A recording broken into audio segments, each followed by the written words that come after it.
You're not exactly a priority right now, my mom texted as I sat alone at my promotion dinner. 2 hours later, my cousin posted, "Family night out for the real success story." It was my brother. He bought a jet ski. I paid the $1,940 bill, went home, and canceled the mortgage payments I'd been covering for 3 years. Then I left a note on their door, let him pay it. By morning, 81 missed calls. The sleek, minimalist decor of the restaurant, all polished chrome and muted grays, felt like a mockery. Each clinking fork and burst of distant laughter echoed in the cavernous space I'd booked for 10, now occupied by 1. I stared at my phone, the screen's glow illuminating the single, untouched bread roll on the plate before me. The words from my mother's text message seemed to be seared into my retinas, "You're not exactly a priority right now."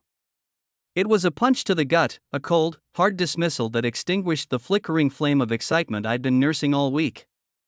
My promotion. Senior Vice President. A title I had bled for, working weekends, sacrificing holidays, pulling all-nighters fueled by lukewarm coffee and sheer, unadulterated ambition. I had pictured this night so differently. I'd imagined my father's proud, booming voice as he toasted my success, my mother's teary-eyed smile, my brother, Ben, clapping me on the back with a genuine, if slightly envious, grin.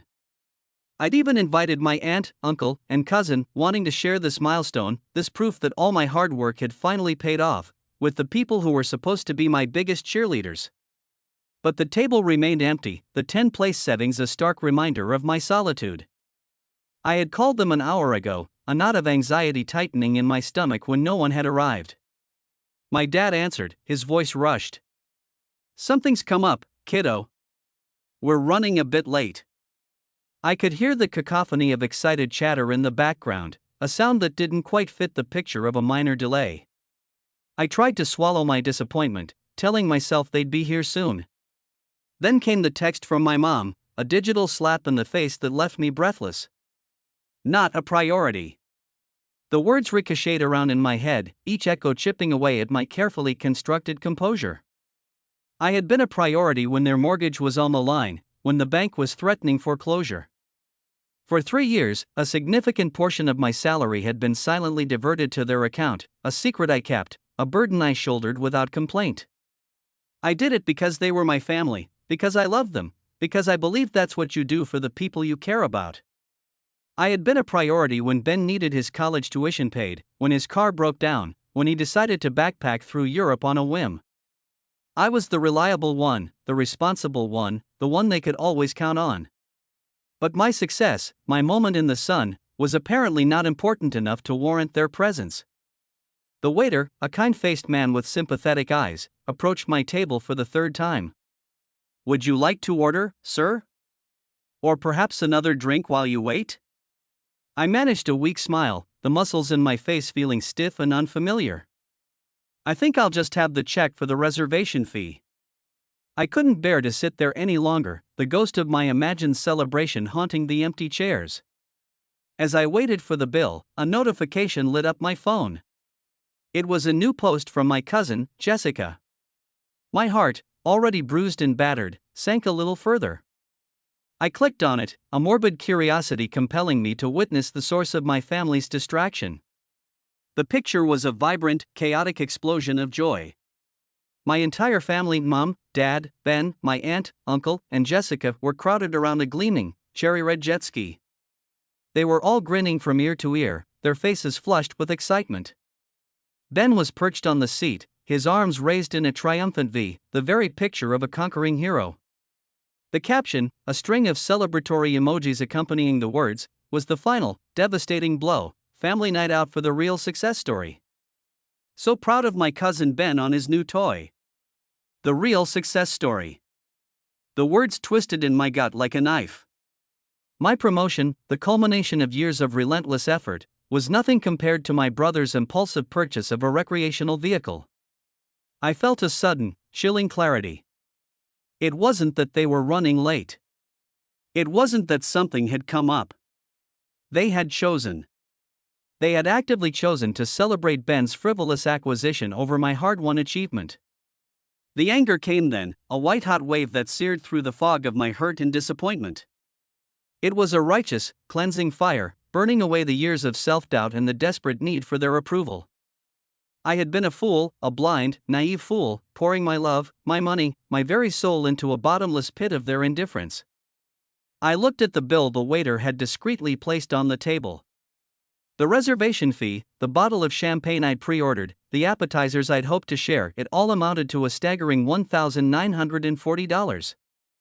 A part of me, the old, responsible me, recoiled at the amount. But the new me, the one forged in the crucible of my family's betrayal, saw it as a fitting price for my liberation. I paid the bill without flinching, the swipe of my credit card a satisfyingly definitive sound. I walked out of the restaurant, the cool night air a balm on my heated skin.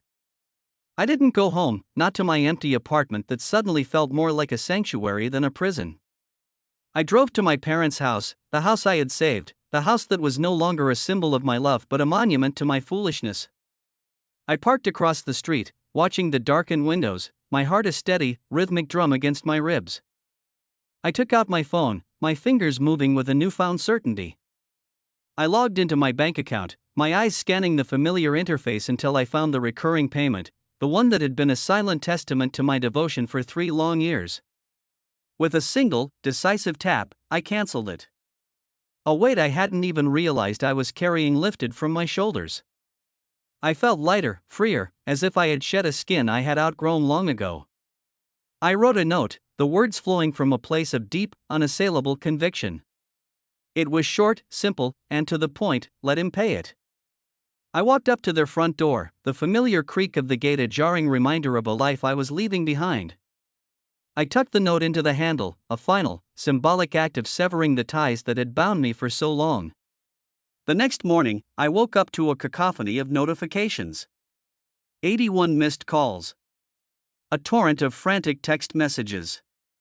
My phone was a battlefield of their panic and confusion. I ignored them all, a strange sense of calm settling over me. I made coffee, the rich aroma filling my apartment, a simple pleasure I hadn't allowed myself to fully enjoy in years. I was no longer their safety net, their endless fund of financial support. I was just me, a man who had finally learned to prioritize himself. The first plot twist in my carefully orchestrated rebellion came in the form of a knock on my door. It was Ben, his face a mask of bewildered fury. "What have you done?" he demanded, his voice cracking with a desperation I had never heard from him before. "I did what I should have done a long time ago," I replied, my voice even, my gaze unwavering. "I cut you all off." He laughed, a harsh, humorless sound. "You think this is about the mortgage? You think this is about money?" He ran a hand through his hair, his bravado crumbling, revealing the scared, lost boy I had always protected. "That jet ski, it wasn't for me." He looked at me then, his eyes pleading, his voice dropping to a whisper. "It was for Dad." The words hung in the air between us, a shocking, unexpected revelation. My father, the man I had always seen as a stoic, unshakable figure, had been diagnosed with a rare, aggressive form of cancer. The doctors had given him 6 months, a year at most. The jet ski, the symbol of my family's betrayal, was a desperate attempt to fulfill one of his lifelong dreams, a final, fleeting grasp at a joy that was rapidly slipping through his fingers. The family night out wasn't a celebration of Ben's success, it was a frantic, heartbreaking attempt to create a happy memory, a moment of light in the encroaching darkness. My anger, my righteous indignation, dissolved into a wave of shame and regret. I had been so wrapped up in my own hurt, my own perceived slights, that I had been blind to the real tragedy unfolding before me. I had seen their actions through the distorted lens of my own insecurities, interpreting their desperation as a personal attack. The 81 missed calls weren't a sign of their financial panic, they were a desperate plea for my help, for my presence, for my forgiveness. The second plot twist was even more devastating. My mother, her face etched with a grief that seemed to have aged her a decade overnight, finally confessed the real reason for their secrecy. They hadn't told me about my father's illness because they were trying to protect me. They had seen how hard I had been working, how much I had been sacrificing, and they didn't want to add to my burden. They had seen my promotion as a chance for me to finally live my own life, to be free from the financial and emotional weight of their problems. The text message, the one that had been the catalyst for my rebellion, had been a clumsy, misguided attempt to push me away, to give me an excuse to be angry, to create a distance that would shield me from the pain of my father's decline. "We didn't want you to have to watch him fade away," she whispered, her voice thick with unshed tears. "We wanted you to be happy." The irony was a bitter pill to swallow. In their attempt to protect me, they had inadvertently inflicted the deepest wound of all. They had made me feel unloved, unimportant, invisible. They had created a chasm between us that now seemed impossible to bridge. The final plot twist, the one that shattered the last vestiges of my self-pity, came from my father himself. He called me, his voice weak but clear, a faint echo of the booming, confident man I had always known. He didn't apologize, he didn't explain, he didn't ask for anything. He just said, "I'm proud of you, son. I've always been proud of you." He told me that he had kept every newspaper clipping, every award, every certificate of achievement I had ever received. He had a scrapbook, a secret testament to my success that he had never shown me, a silent collection of a father's pride that he had been too emotionally constipated to express.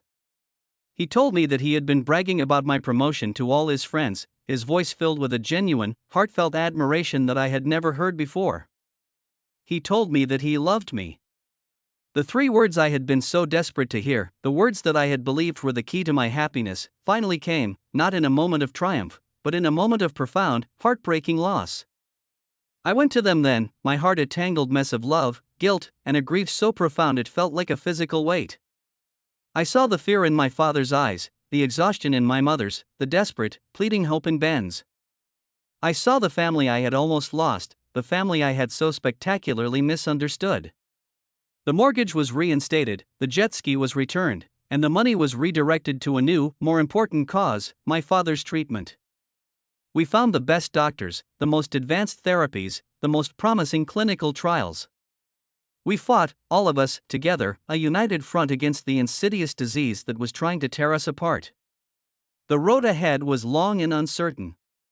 There were good days and bad days, moments of hope and moments of despair. But through it all, we were a family, a real family, bound not by a sense of obligation or a shared last name, but by a love that had been tested, a love that had been broken, a love that had, against all odds, been reborn. I learned that success isn't about titles or promotions or the approval of others. It's about the quiet moments, the shared laughter, the comforting presence of the people who love you, even when they don't know how to show it. It's about forgiveness, about understanding, about the messy, complicated, beautiful reality of what it means to be human. And as I sat by my father's bedside, holding his hand, I realized that I had finally found the one thing I had been searching for all along, a place where I was not just a priority, but a part of something bigger, something more important, something that would last long after the jet skis had rusted and the promotions had been forgotten. I had found my way home.